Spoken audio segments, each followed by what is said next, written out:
Así que cualquier cristiano, dice el 36, verdaderamente arrepentido tiene derecho a la remisión plenaria de pena y culpa, aún sin carta de indulgencia. O sea, cualquier cristiano convertido, salvado al Señor, tiene derecho a la vida eterna, sin ninguna compra de indulgencia. El 42 dice, debe enseñarse a los cristianos, y aquí también lo hace en forma para que el Papa mire, dice, debe enseñarse a los cristianos que no es la extensión del Papa en ninguna manera que la compra de indulgencia se compare con las obras de misericordia. Es como medio sarcástico, o sea que el Papa debe promover eso, que no es mi intención, que yo no quiero que estas cosas en la salvación se compre por obra. Que el Papa tiene que decir eso y enseñar eso, que no estuvo nunca en la intención, o sea, debe mostrar un arrepentimiento, que nunca tuvo la intención de enseñar eso.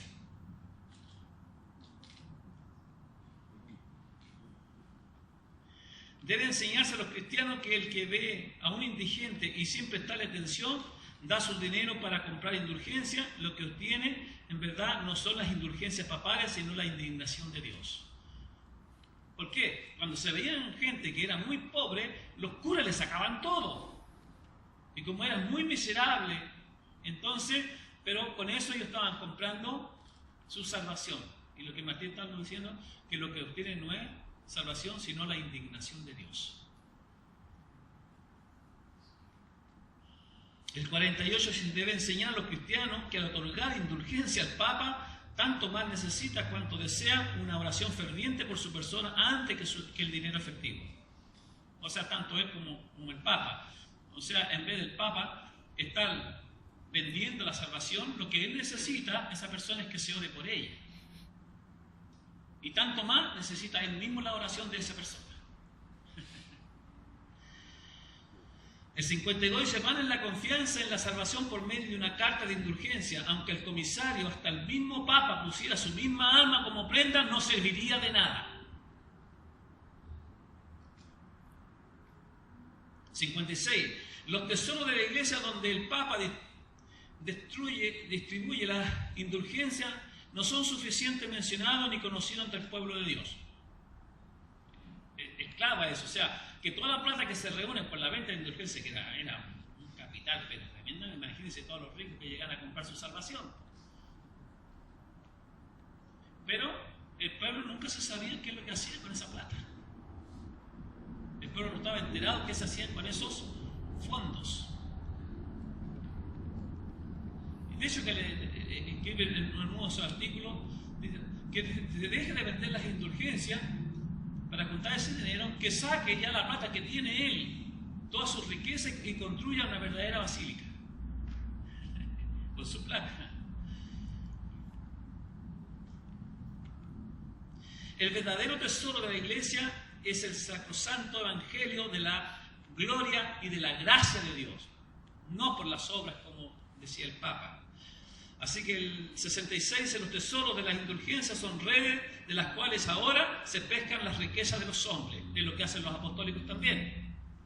Son verdaderas redes para tomar los recursos de los hermanos y de la gente, hablemos, de la gente ignorante. El 76 dice, decimos que al contrario de las indulgencias papales no pueden borrar el más leve de los pecados veniales concernientes a la culpa. O sea, ninguna indulgencia podrá perdonar el más leve pecado. Del mismo modo como subsisten las misas y aniversarios por los difuntos, y porque el Papa no devuelve o permite retirar las fundaciones instituidas en beneficio de ellos, puesto que ya no es justo orar por los redimidos.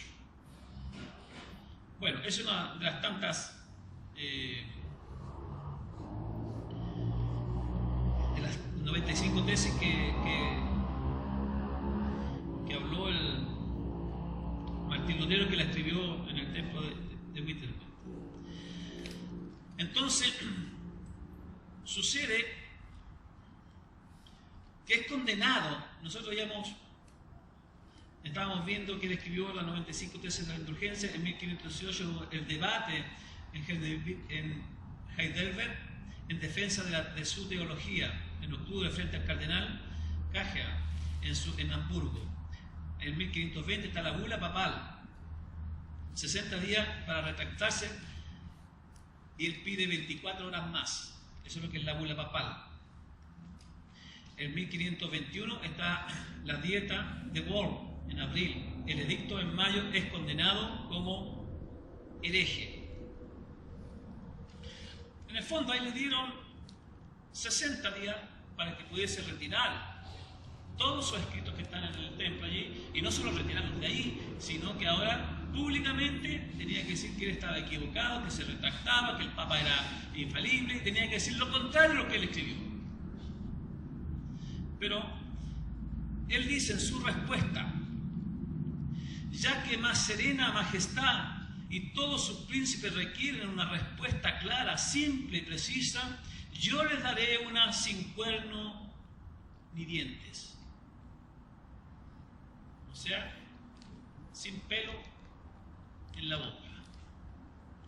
A menos, dice él, que yo esté convencido por el testimonio de las Escrituras o por razón clara, porque yo no confío ni en el Papa ni en los concilios, ya que bien es sabido que a menudo han errado y se han contradicho a sí mismos. Me veo obligado por las Escrituras que yo he citado, y mi conciencia está cautiva a la palabra de Dios. No puedo ni voy a retractarme en nada, ya que no es seguro ni justo ir en contra de la conciencia. Que Dios me ayude. Amén. Esa fue la respuesta que él dio. Afuera lo estaban esperando porque se dio la orden que no iba a correr ningún peligro a aquella persona que matara a Lutero. Así que los enemigos estaban allí, pero uno de estos mismos príncipes lo secuestró y lo escondió. Así hace Dios. Cuando sacaron a Pablo también lo escondieron. Dios se encargó. Así que de este hombre de traducir la Biblia, que estaba totalmente prohibida, solamente estaba escrita en latín, para solamente los curas, los sacerdotes.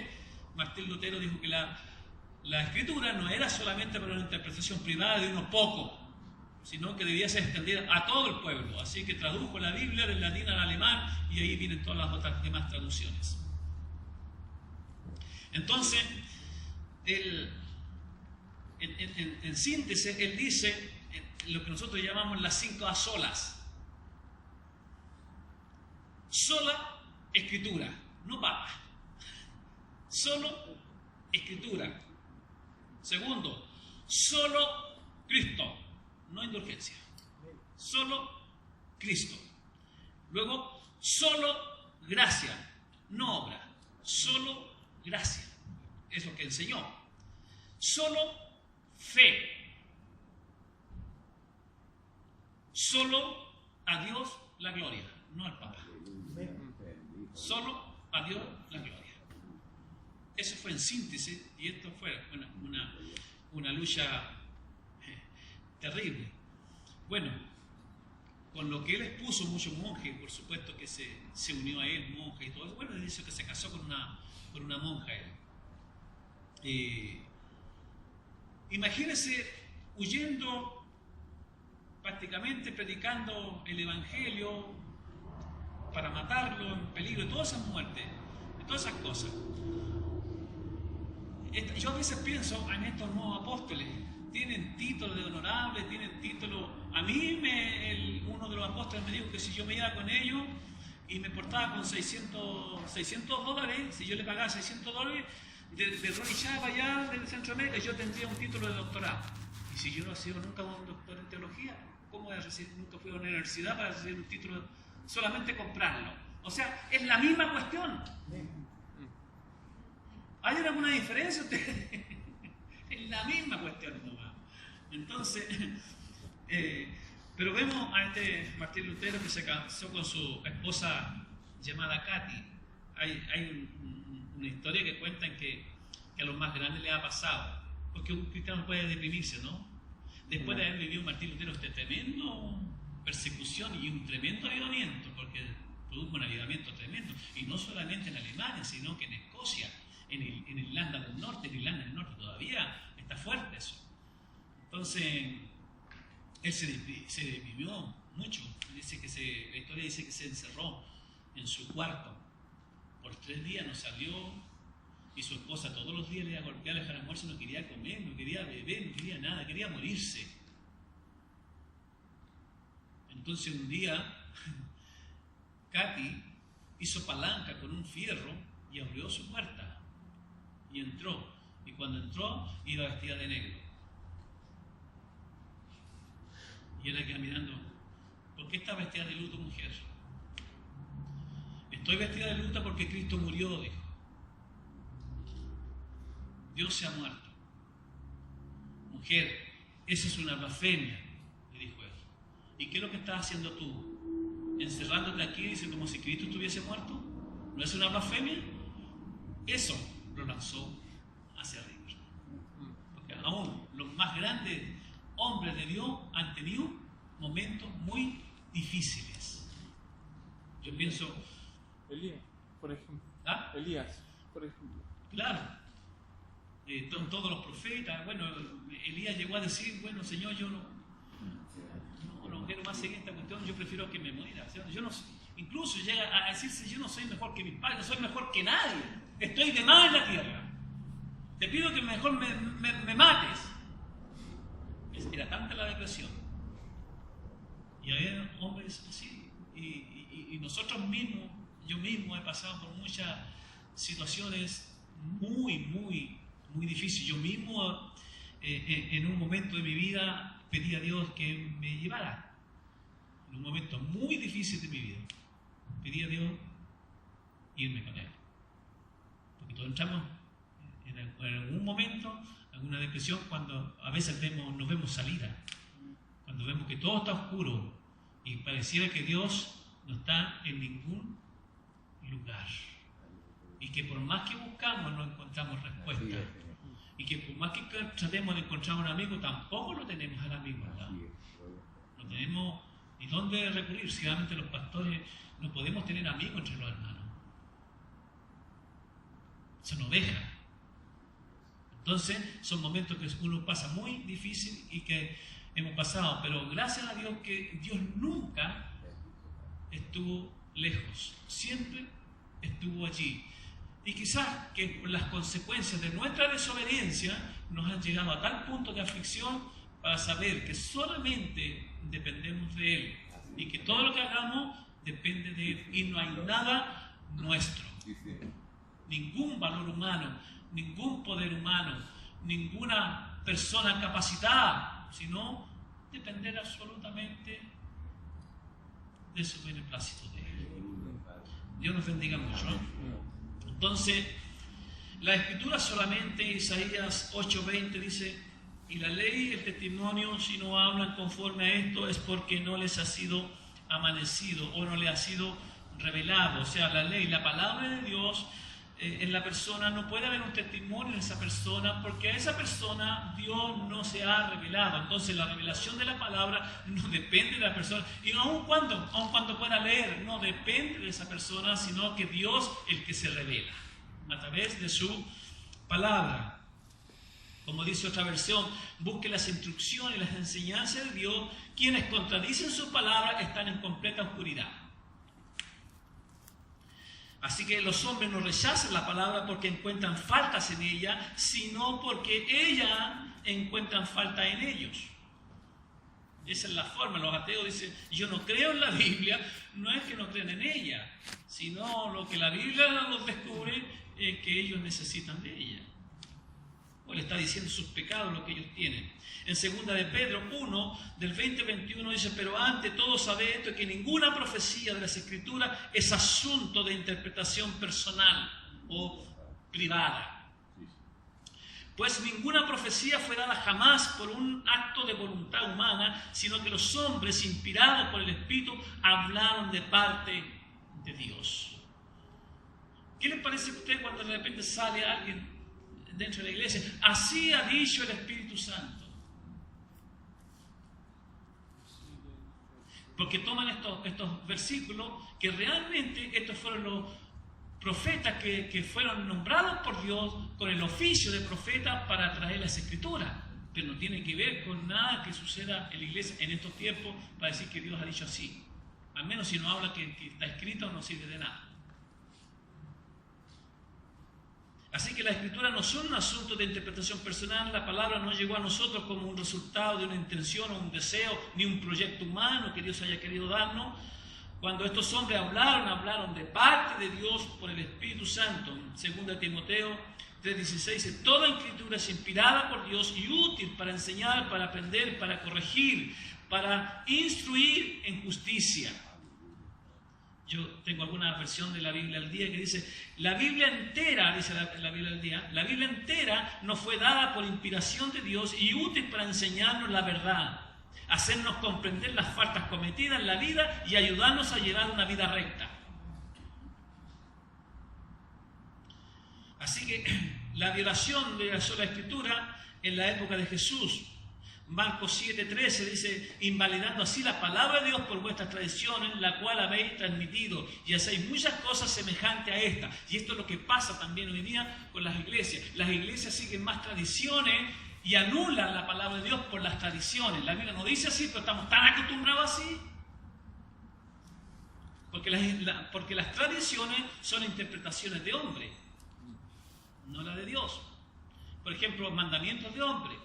Jesús les dice a los fariseos, cuando ellos le dicen, bueno, y tus discípulos, porque en una tradición lavarse las manos, la persona podía tener las manos limpias, se las lavaba recién, pero llegando había que lavarse las manos, ¿sabes? No por cuestión de higiene, sino solamente porque era una tradición religiosa, que tenía que ver con el lavamiento de su vida interior, no por lavarme las manos, yo iba a ser limpio interiormente.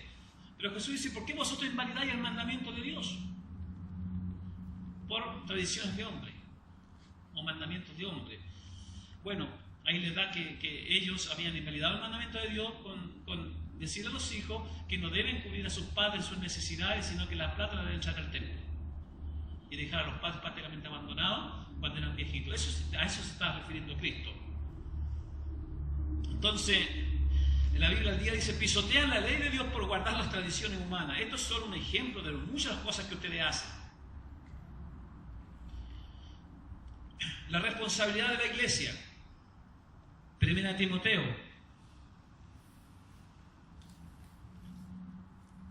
3:15. La iglesia del Dios vivo es la columna y sostén de la verdad. Por eso ninguna iglesia podrá levantarse y sobrevivir sin la autoridad, la guía y la luz de la palabra. Solo Dios muestra su única esperanza como una sociedad y su verdad está en su palabra. Sola Escritura, como dijo Martín Lutero, la palabra. 2 Pedro 3:16, asimismo en todas sus cartas habla de ellos, esto, a los cuales hay algunas difícil de entender, que los ignorantes e inestables tuercen como también tuercen el resto de las Escrituras para su propia perdición. Ya en ese tiempo las cartas ya de Pablo habían circulado, aun cuando habían circulado la gente pensaba que Cristo ya había venido. Entonces había gente muy desmoralizada. Entonces el apóstol Pedro tiene que decirle en cuanto a la venida del Señor, Pablo ya escribió acerca de este asunto en sus cartas. Algunas son muy difíciles de entender porque debemos entender que como Pablo era también filósofo, algunas eran muy difíciles de entender y que los inconstantes, los falsos tuercen para hacer sus propias doctrinas para perdición. Eso es lo que está diciendo la Biblia del día. Dice, Pablo les ha hablado de esto en muchas de sus cartas. Algunos de sus comentarios son difíciles de entender. Hay quienes haciéndose los tontos, dice, la interpretan de manera y tuercen su significado. Así como también el de otros pasajes de la Escritura con los cuales se labran su propia destrucción. Lo aclara la Biblia del día. Así que sin lugar a dudas, los problemas de la iglesia de hoy y todos los problemas del mundo se deben a una desviación de la autoridad de la palabra de Dios. Así está escrito en su libro el doctor Martin Lloyd-Jones. Así, la interpretación alegórica, mala interpretación, Orígenes en 185 y 245, y la palabra del buen samaritano. Él dice, los seres humanos compuestos de tres partes, cuerpo, alma y espíritu. La escritura compuesta de tres significados, literal, moral y espiritual. Alegoría, Jerusalén representa el cielo, Jericó el mundo y los ladrones el diablo y los demonios. Así enseñó él. ¿Se acuerdan ustedes la parábola del buen samaritano, cierto? ¿O no han leído esa parábola? ¿La han leído? Yo no lo voy a leer porque para ir avanzando, pero es más o menos. ¿Cómo se interpretó? ¿Qué dijo Orígenes en esos años? Los seres humanos compuestos de tres partes: cuerpo, alma y espíritu. Las escrituras compuestas de tres significados: literal, moral y espiritual. La alegoría, Jerusalén, porque dice que en Jerusalén ocurrió esto. El cielo,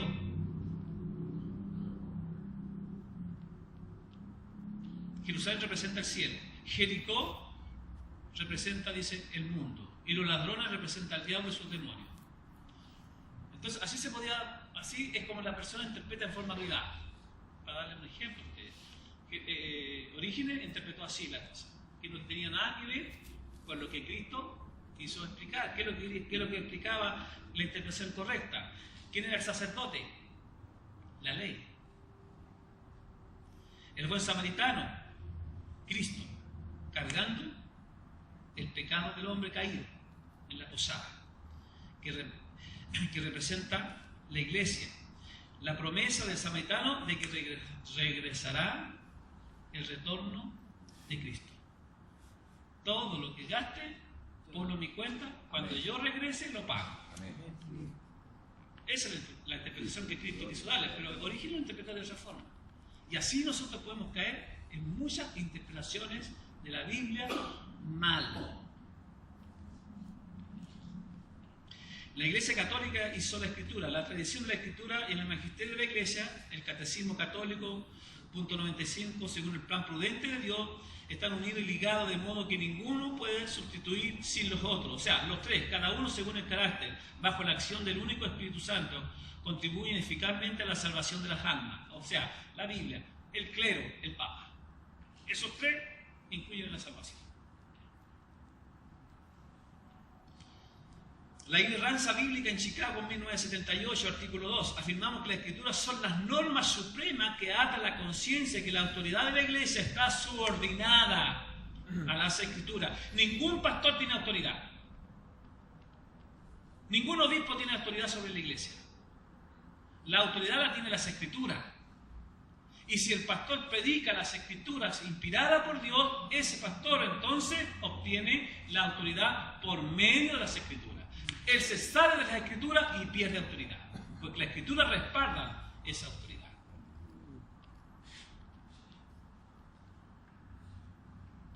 Entonces, negamos que los credos de la Iglesia, los concilios, declaraciones tienen una autoridad superior o igual a la autoridad de la Biblia. No tienen ninguna. Aplicación de sola Escritura. La Escritura es inspirada de Dios, está completa, es inerrante, es infalible, es la autoridad suprema en materia de fe y práctica. Sola Escritura, la palabra es la única que obliga la conciencia de manera universal. Sola Escritura no elimina el valor de los concilios y confesiones de fe que han concedido con la palabra, como por ejemplo el concilio en Jerusalén. No es que la sola Escritura está eliminando eso, pero ellos, los concilios y todo lo que nosotros mismos hacemos aquí, cuando nos juntamos en la asamblea, la Escritura no elimina eso, al contrario, pero eso depende de la Escritura. No nos permite despegarnos del pasado y de oír salir interpretaciones nuevas que contradigan la fe. No puede ser eso. O sea, no, es que ahora Dios me habló así, así tiene que ser. Sobre la Escritura juzga la Iglesia y sus maestros, y no al revés. Los maestros no juzgan la Escritura, sino que las Escrituras juzgan a sus maestros. Sobre la Escritura requiere de hombres y mujeres que manejen con precisión la palabra de verdad. Esto me gustaría hablar un poco. 2 Timoteo 3:16, a ver.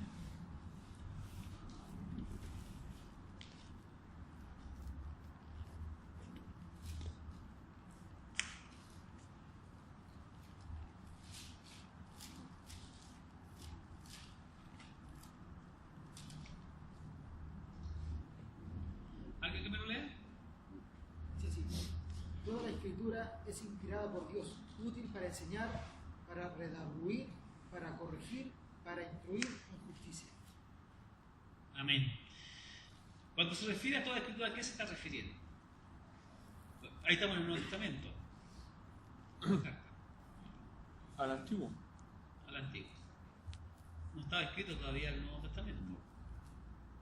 Entonces, cuando nosotros, y voy a pasar a tocar ese tema luego, cuando nosotros entendemos que el Antiguo Testamento no es para nosotros, estamos cometiendo un error lo más grave que pueda haber. Porque toda Escritura es inspirada Por Dios. por Dios, por el Espíritu Santo. ¿Para qué? Para instruir. Bueno, que yo no instruyo por el Antiguo Testamento, para instruir, para corregir. ¿Qué más dice? Enseñar, instruir, ¿ah? En justicia. Si nosotros negamos las Escrituras del Antiguo Testamento, negamos a Jesucristo. Lo negamos. Hay un texto que también Timoteo dice: preséntate tú como obrero aprobado, que no tiene, que usa. Esa palabra usa, en muchas la han cambiado, pero a veces que usa con precisión la palabra. Otras versiones dicen que traza bien la palabra. Otra traducción dice que la explica bien la palabra. Cuando usted explica mal, usted comete pecado.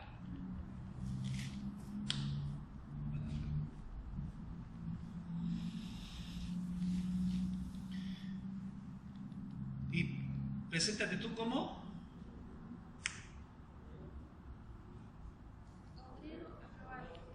¿ya? Aprobada. ¿Qué significa una persona aprobada? Que ya ha sido evaluada.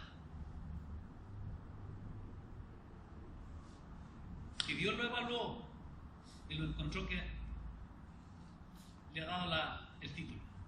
Aprobado. Que no tiene de qué se podría avergonzar.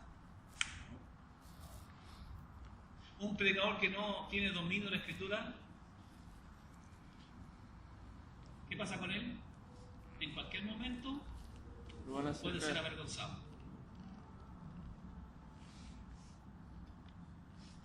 Procura. Es una cuestión también que es una orden. Lo que menos les gusta a los hermanos estudios se aburren. Eso. Los pastores sobre todo deben estar los primeros para que puedan enseñar también a otros. En los estudios, los hermanos que predican deben ser los que deben correr para aprender. Para estudiar juntos la palabra del Señor. Cierto que no caigan en jugueterías también, aprobado en cuanto a la palabra, que es un maestro para enseñar bien. Esto encarga a hombres fieles que sean idóneos también para enseñar a otros. Está hablando de todo el conocimiento y todo el carácter que debe formar Timoteo, y Tito también lo dice. También explicar de que la juventud no es un sinónimo de infantería ni de liviandad, sino que debe comportarse sobriamente, ¿sabes? Que no tenga de qué avergonzarse. Eso, tiene que dejar algunas cosas de niño, tiene que dejar algunos miedos de niño, ya lo explicamos un poco ayer, porque Pablo estaba viendo que Timoteo estaba atemorizado. ¿Por qué? Por algunos gnósticos que estaban hablando de que aparentemente en conocimiento filosófico de la ciencia se veían como que eran más que él. Tú no tienes por qué avergonzarte de él. Lo que tú tienes que hacer es trazar bien la palabra nomás. No tienes que sentir temor de ellos. No sientas vergüenza. Trázala bien. Enseña nomás. Redarguye, insta, reprende, con toda paciencia.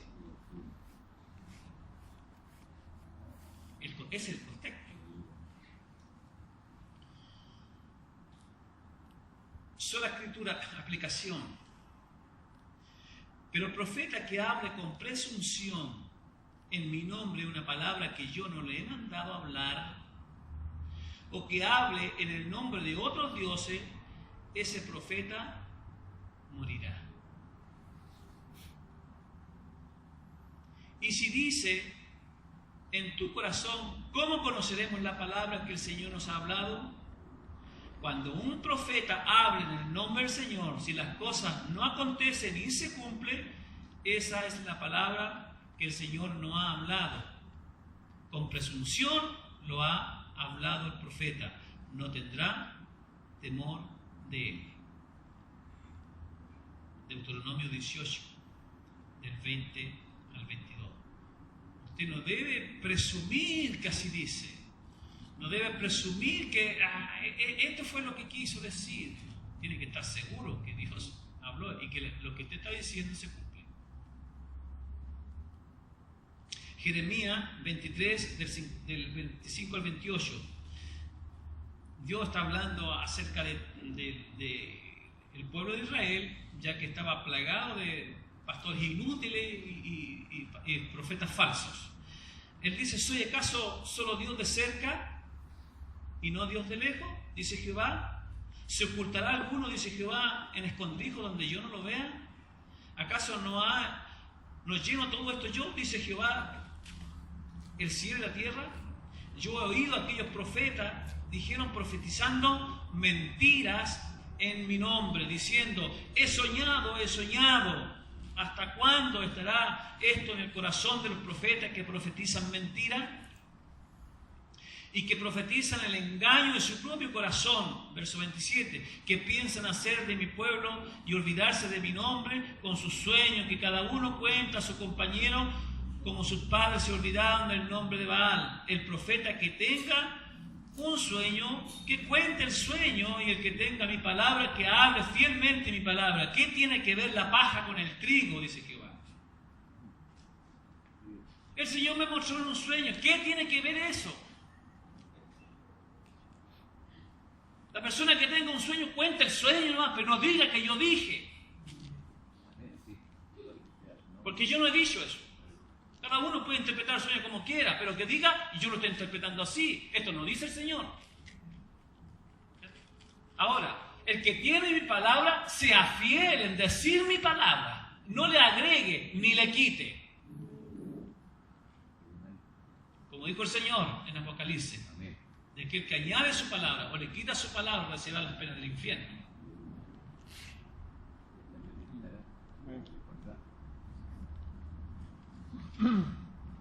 Amén. Amén. ¿Cómo estamos? ¿Cómo nos quedó el ojo?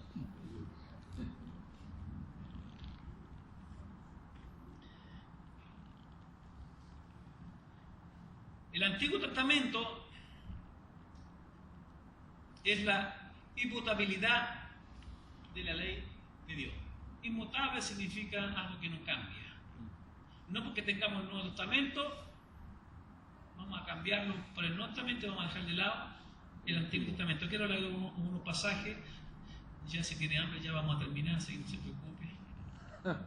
Nos quedan algunos 10 minutitos, porque no está el almuerzo. A mí me fascina esto, ¿ah? Yo sé que usted está entumido frío, pero me gusta verlo sacrificado.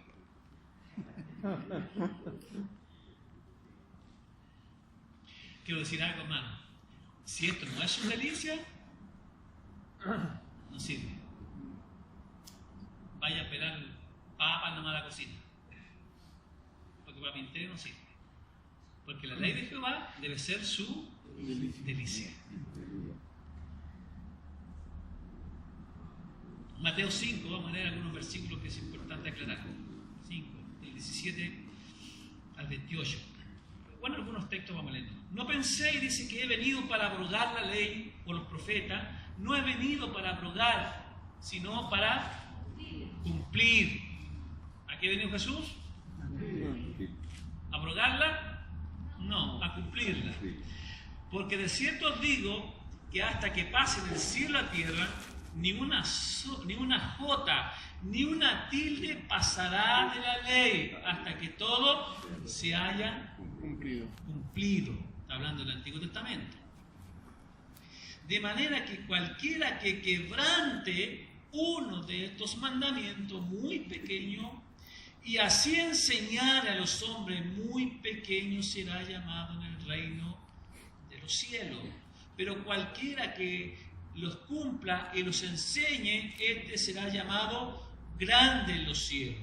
Porque os digo que si vuestra justicia no excede a los escribas y a los fariseos, no entrarán en el reino de los cielos. Jesús entonces no vino a alterar el Antiguo Testamento, no lo vino a reemplazar. Jesús no estaba dando una nueva ley, no dio una nueva ley, ni estaba modificando tampoco la antigua ley, no la modifica. Él estaba explicando el verdadero significado de la ley. Amén. Y si usted puede leer un poco más abajo, ¿qué dice el texto? El verso...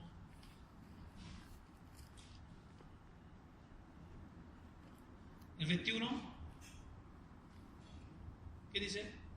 Oíste que fue dicho a los antiguos, no matarás, y cualquiera que matare será culpable de juicio. Claro, la interpretación que tenían los fariseos era externo.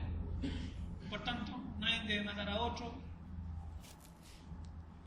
Pero ¿cuál es la interpretación de Jesús?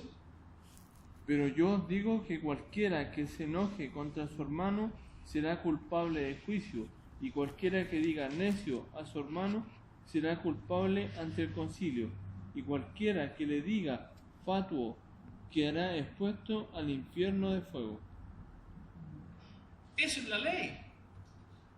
¿Nos sirve a nosotros eso? Porque ¿qué de la ley se abolió? Nada. Solamente que la ley se cumplió. ¿Pero qué se cumplió? No pasó ni una tilde ni una jota que se cumplió. Se cumplió en Cristo. Porque en Cristo se cumple la ley. ¿Hasta dónde llega, por ejemplo, para que se cumpla la ley? ¿Qué es lo que ya se cumplió en la ley? Que ya no es necesario que se cumpla ahora porque ya está cumplida la ley. ¿Qué es lo que es? La ley moral. La ley Moral. ceremonial. Ceremonial, disculpe. La ley ceremonial. ¿Qué necesitamos? No necesitamos traer ahora un cordero para el sacrificio. ¿Por qué? Porque Cristo se cumplió y ya lo hizo, que sería una sola vez y para siempre. ¿Jesús abolió la ley con eso? No, se cumple. Se cumple. La ley del lavamiento de las manos y todas esas cosas se cumple cuando Jesús dice que el que cree en Él, de su interior ahora correrán ríos de agua viva. El que cree en Él. Se cumple. La ley ceremonial tuvo su cumplimiento, tuvo su profecía hasta que Cristo naciese. Y se cumplió fielmente. La ley es buena. Sin la ley no tenemos el sacrificio de Cristo. La ley se cumplió para eso. Y cumplió su objetivo ceremonial. Pero la ley moral, ¿qué pasa con ella? No. ¿Qué dice el próximo verso que tenemos? El 23. Dice, por tanto, si traes tu ofrenda al altar y allí te acuerdas de que tu hermano tiene algo contra ti, deja allí tu ofrenda delante del altar y anda, reconcíliate primero con tu hermano y entonces ven y presenta tu ofrenda. Amén. Se da cuenta que la verdadera interpretación, porque ellos veían la interpretación solamente superficial, externa, pero lo que Cristo explica, que la voluntad del Señor en la ley nunca estuvo en lo externo, era una parte de la externa solamente, pero que ellos debían verse lo interno, porque alguien podía matar a otro y podía ser condenado, pero en el fondo lo que está diciendo él es que cada uno debía examinarse exteriormente, porque el que se enoja con su hermano está cometiendo el mismo delito externo, Porque el interno está matando su corazón, en lo interno. Así que cualquiera que se enoje con su hermano es culpable de juicio. Así que y está hablando, así que si nosotros venimos a presentar ofrenda, venimos a tomar Santa Cena, venimos a hacer esto, es mejor que reconsideremos eso. Si tenemos algún encono con algún hermano, reconciliémonos primero y luego presentemos nuestra ofrenda. El verso 27 dice: ¿oíste que fue dicho no cometerás adulterio? El adulterio, acuérdense que era pillar a una persona en el acto mismo y esa persona era inmediatamente enjuiciada y que tiene que morir apiedrada. Pero ¿qué había con lo interno? ¿Qué había con los hermanitos cuando pasaba una hermanita bien bonita? Uy, uy, uy. ¿Qué pasaba con eso? ¿No era considerado adulterio? Jesús tiene eso, que interpreta eso, bien como la ley se quiso decir y que los fariseos la interpretaron mal. La interpretan. Entonces, ahora no hay que andar, uy, uy, uy, no.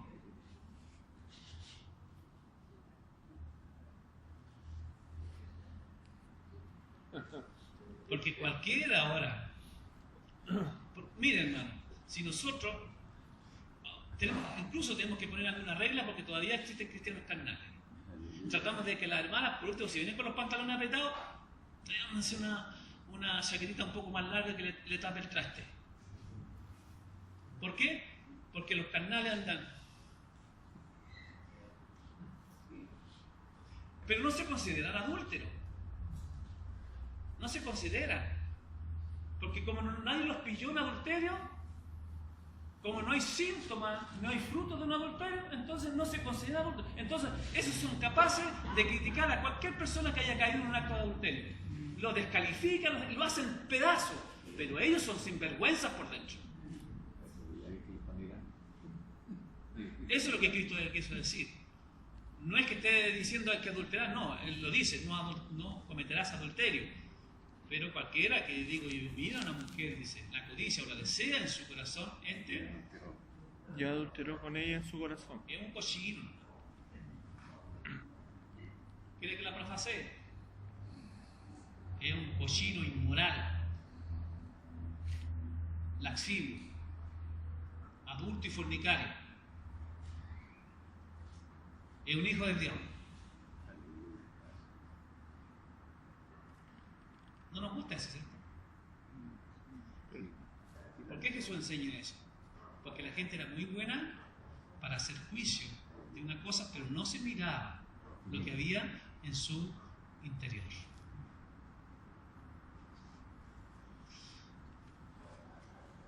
¿Lo vio eso, sí o no?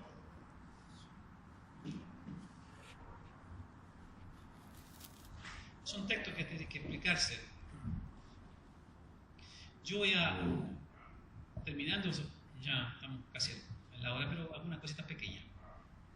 Primera de Juan 2:27, ¿qué dice?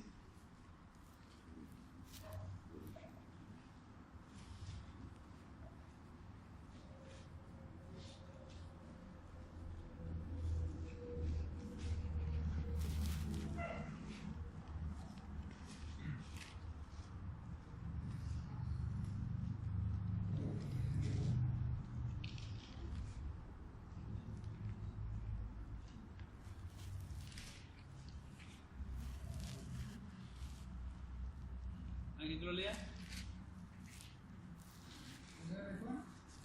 Primera de Juan 2:27. La unción que vosotros recibisteis de Él permanece en vosotros.